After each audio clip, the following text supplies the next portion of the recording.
Guys, got another breakdown for UFC Vegas 40 co-main event at heavyweight. We got Andrei Arlovski taking on Carlos Felipe. Arlovski's gonna have a 2-inch reach advantage.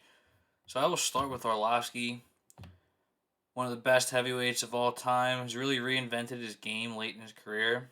Been winning a lot of decisions, or at least going to the cards.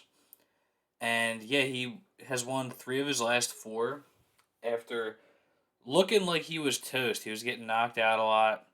Or he got knocked out bad by Rosenstruck, I should say. But he lost some decisions. I thought that Augusto Sakai decision, not a lot happened in it. I thought it could have gone either way. But yeah, he was in dire straits, but he's really bounced back. Got that big win against Tanner Bozer. That one was really close. Could have gone either way. Arlovski was definitely landing the heavier shots, though. And that's kind of the thing with this new or late career version of Andrei Arlovski. He's pretty much a counters guy, but he has very good counters and doesn't gas himself out. He's got a chin, and yeah, he's looked good. But yeah, it's gonna be all counters on the feet pretty much for Arlovski. And against a guy like Chase Sherman, who's fairly easy to counter, looked good doing that.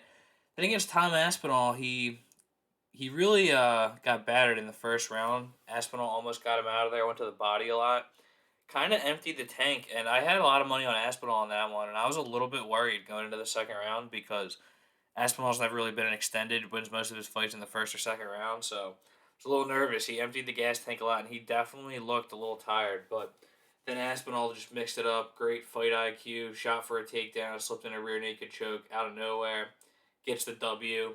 But Arlovski did say that he planned on shooting in that one, so it is something to keep in mind.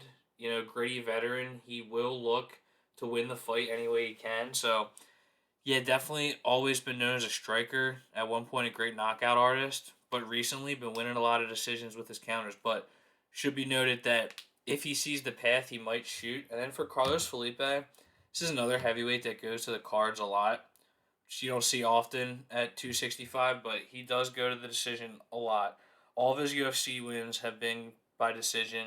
All of his UFC fights have gone to decision, and his last 2 wins he's won by split decision. And yeah, stylistically with Felipe, definitely a boxer, and he tends to finish fights strong. I'd say both of his last 2 decisions he's won by winning the second and third round, especially the third round. So it's good to see that he can stay in the fight. He's got a good chin.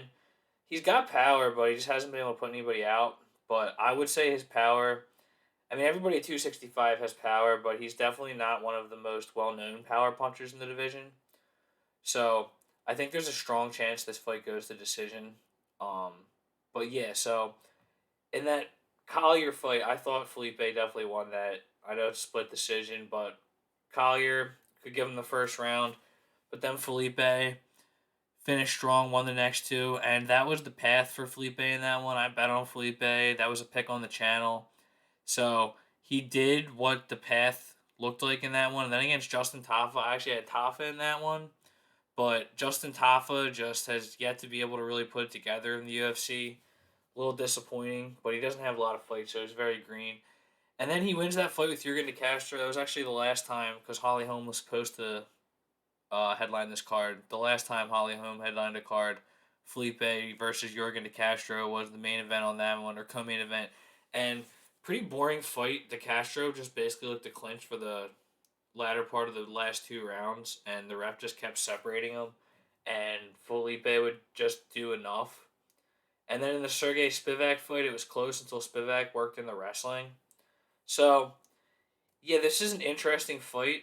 When I first saw this matchup, I thought it was very intriguing because you got 2 heavyweights that have been going to decision a lot, pretty much exclusively.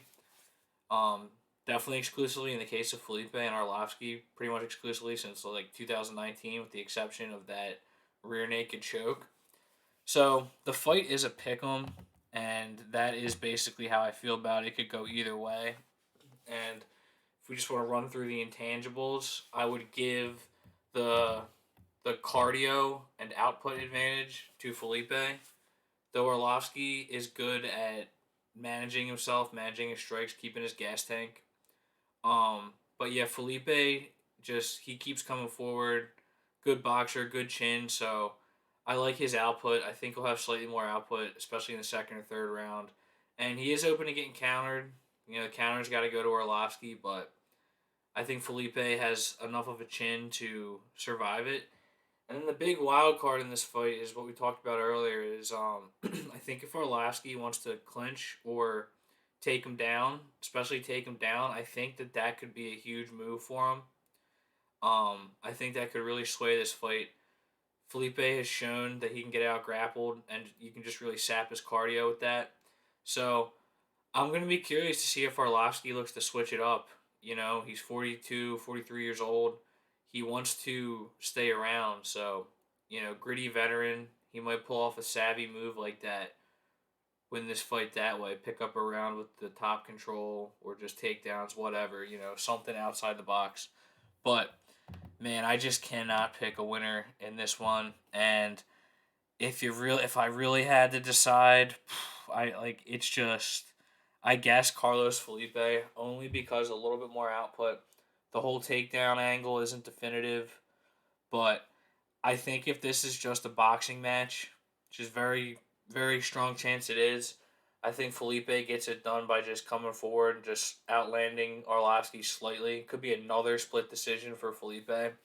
But it could also go the way of the Tanner Boser fight, where if it's really even on strikes, Arlovski picks it up because he just was landing the heavier shots.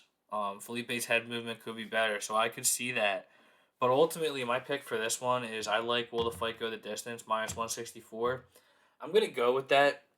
Um, I mean, yeah, that's just on paper. The numbers say this is gonna happen. You just look at the fight history recently for these guys. But the one thing that worries me about it is it's just at heavyweight. You never know, and it feels like um, we're just both of these guys are just due for a knockout either way. I've been looking for Carlos Felipe to pick up a knockout because sometimes you see it. A guy is in the UFC, they look good, but they just don't have a knockout win.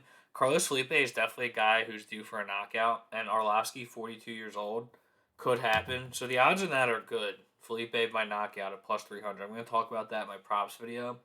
But I think Carlos Felipe by points at plus 240 is definitely a worthwhile bet. I'm going to use that as a sprinkle.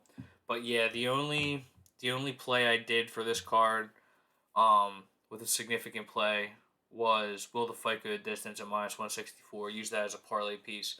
I will have my bets and a video on props later today, so stay tuned for that. But yeah, Carlos Felipe on a literal coin toss is my pick. Nothing is definitive in this one. Um, but yeah, Felipe by points I think has value, and then will the fight go the distance? I think is the best bet for this fight. But yeah, thanks for watching, guys. Sure, subscribe and take it easy.